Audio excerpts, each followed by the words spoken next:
खर्च लागला, सोयाबीनची बॅग, त्याला खत, पेरणी, मजूर लागली. 8 दिवसाची मी यायला सवलत दिलेली आहे. 8 दिवसांनी मला भरपाई नाही मिळाली. माझा मोबाईल काय गाडीत मोबाईल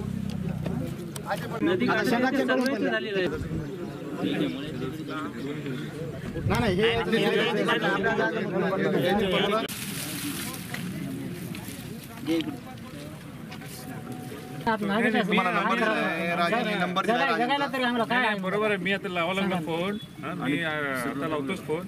आता लागेल ना त्या जिल्ह्यात. आमचे जनावर राहिले नाही, आमचा डिपू राहिला नाही, आमचा काय राहिला नाही. इतके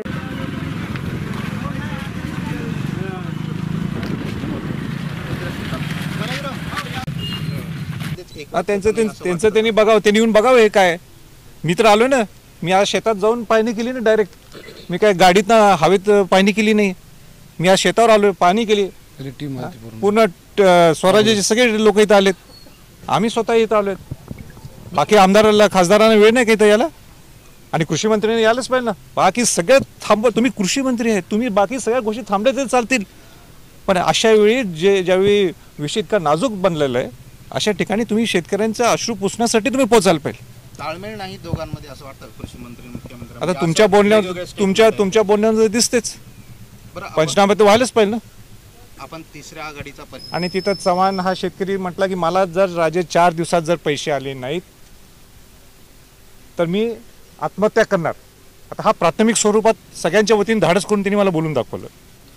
तर मी त्याला धीर दिला की बाबा सरकारने नाही पैसे दिले तर मी तुला पैसे देईल, स्वराज्याच्या माध्यमातून पैसे लगेच माधवराव देवसकर पोच करतील म्हटलं.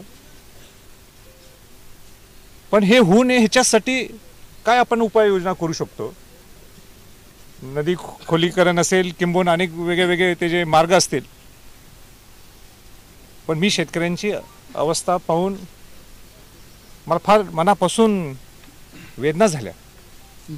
आणि कृषी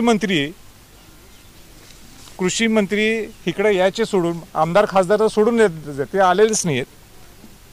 आणि कृषी मंत्री इकडे यायचं सोडून बीडला सांस्कृतिक कार्यक्रमात मग्न आहेत.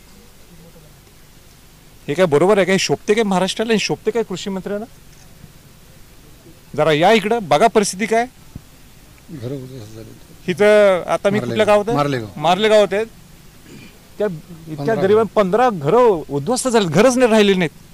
आता हे ना 10,000 रुपये तुम्ही मदत करायची आणि परत पुढच्या वर्षी पूर येणार आणि परत 10,000 रुपये द्यायचे. काय होणार आहे त्यांचं? 10,000 रडत होते आता त्या सगळे. त्यामुळे आम्ही दुसऱ्यांच्या घरी जाऊन राहिलो आणि 10,000 रुपयांनी काय होणार आहे आमचं?